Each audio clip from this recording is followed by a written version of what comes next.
un souvenir un peu flou, mais il me semble bien que c'est par Dersu Uzala que j'ai rencontré pour la première fois Aka, c'est-à-dire Akira Kurosawa. Je me souviens des grandes étendues désertes, de la steppe, du soleil couchant et de cette musique qui pour moi avait eu immédiatement une valeur onirique. Après ce film, russe et donc un peu à part, il me restait beaucoup de chemin à faire pour remonter dans le temps et découvrir ce qui était peut-être le vrai Kurosawa.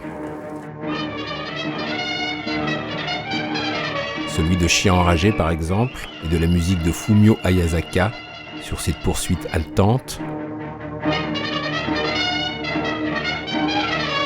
ou celui de l'idiot, toujours sur du Hayasaka, avec cet homme hagard qui cherche et qui se cherche dans les rues de Tokyo.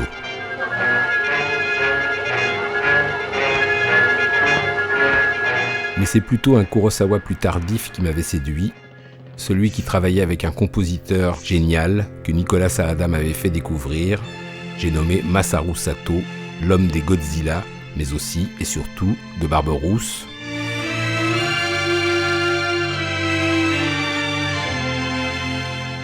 d'Entre le ciel et l'enfer, et encore de Yojimbo, où la musique un peu pop du professeur Sato, à base de percussions avec des petites touches de clavecin, m'avait beaucoup marqué.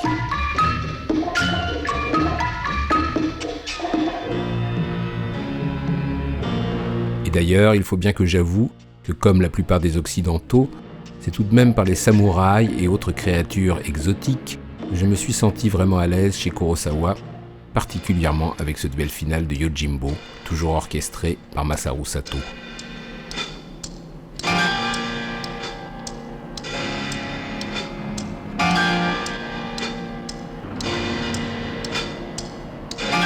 Parmi les films en costume mis en musique par Sato, il y avait évidemment Sanjuro, ses guerriers nocturnes et sournois,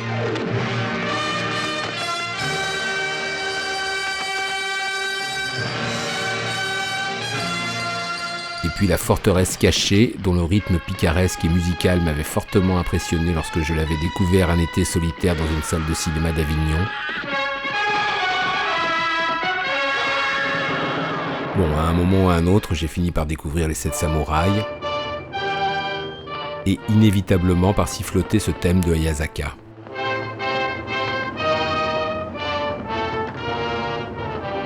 Et puis bien sûr, il y a eu Kagemusha, aux chevauchées impressionnantes, sur une musique de Shinichiro Ikebe,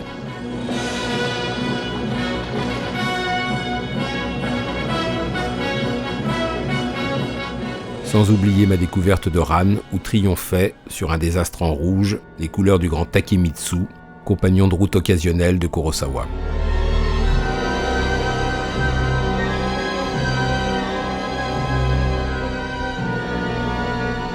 J'étais donc fasciné par la tradition, et notamment par ces sublimes scènes de No, en couleur de Kagemusha, ou en noir et blanc dans le château de l'araignée,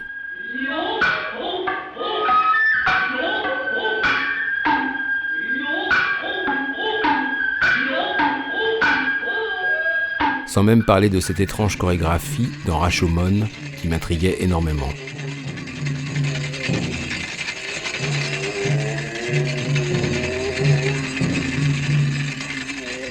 Du coup, je revenais à Yojimbo et à ces femmes percussionnistes et danseuses qui avaient un sacré tempérament et que j'aimais beaucoup.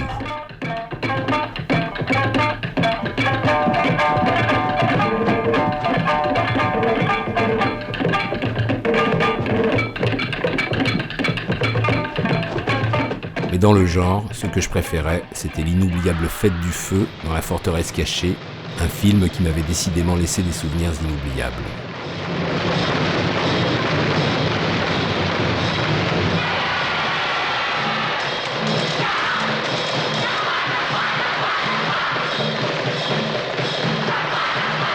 En fait, j'étais mûr pour comprendre que le monde de Kurosawa avait beaucoup de visages, et mûr pour revenir à des danses légèrement plus contemporaines et légèrement plus érotiques, ce qui était rare chez Kurosawa.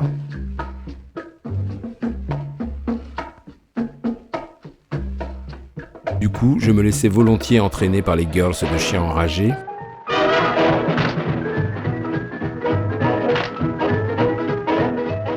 par ce couple qui dansait avec une certaine délectation sur cette rumba jazz dans l'Ange Livre,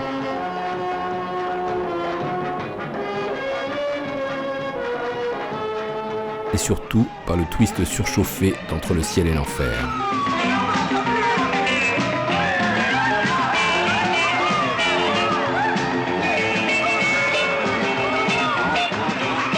Chez Kurosawa, j'aimais aussi les chanteuses, surtout celle-ci, emplumée et endiablée.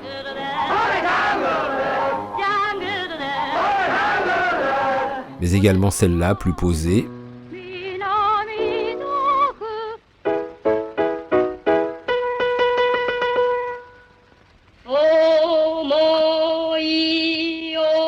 Quant à cette femme attachée qui chante elle aussi dans la forteresse cachée, elle représente une catégorie à elle toute seule. J'avais même réussi à être séduit par cette comptine et ses enfants de Rhapsody en août.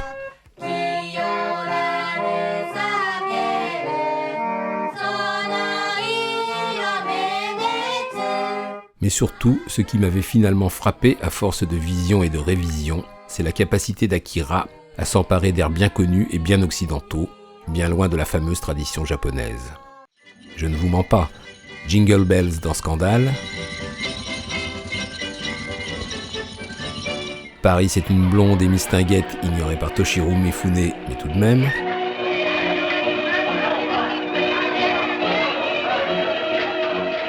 Cette Paloma radiodiffusée dans Un chien enragé.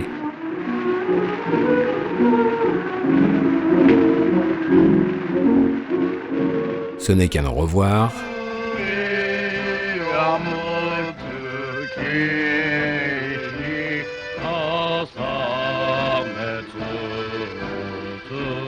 La marche nuptiale de Mendelssohn sur cet étrange gâteau de mariage aux allures de maison de la radio, dont les salauds dorment en paix.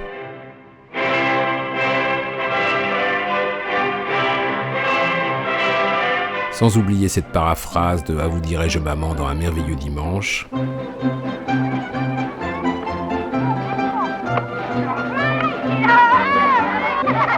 Ce fameux air de Grieg déjà entendu dans M. le Maudit, ici dans l'Idiot.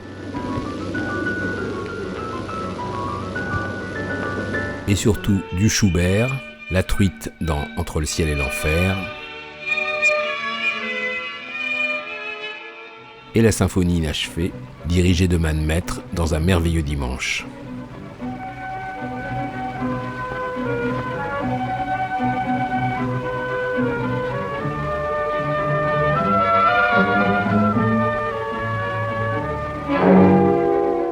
Tout ça pour terminer sur le Stabat Mater de Vivaldi, sur des sculptures dédiées aux victimes d'Hiroshima, dans Rhapsody en août.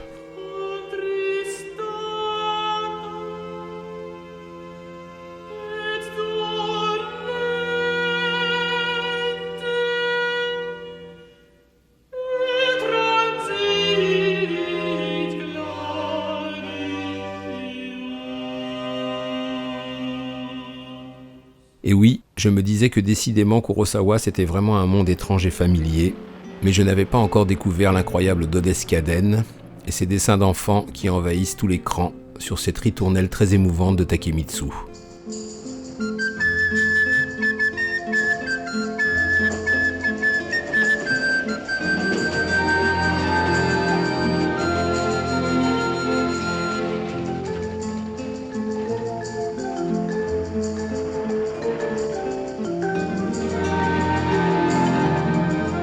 Décidément, Kurosawa était imprévisible et savait comme personne faire se répondre les sons et les couleurs.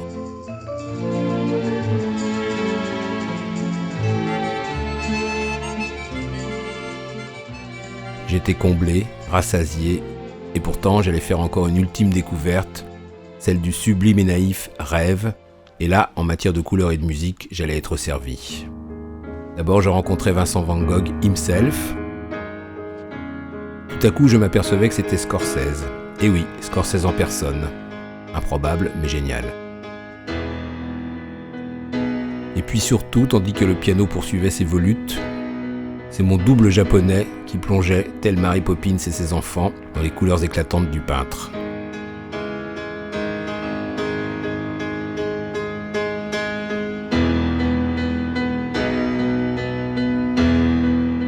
J'aurais voulu rester toute ma vie, là, dans ces paysages, avec ce piano qui était en train de m'envoûter. J'avais beau me dire que c'était du cinéma, j'en redemandais. Et puis j'ai fini par me réveiller. Mais depuis, grâce à Kurosawa, dès que j'entends quelques notes de piano, je replonge dans Van Gogh, et je rêve, je rêve, je rêve.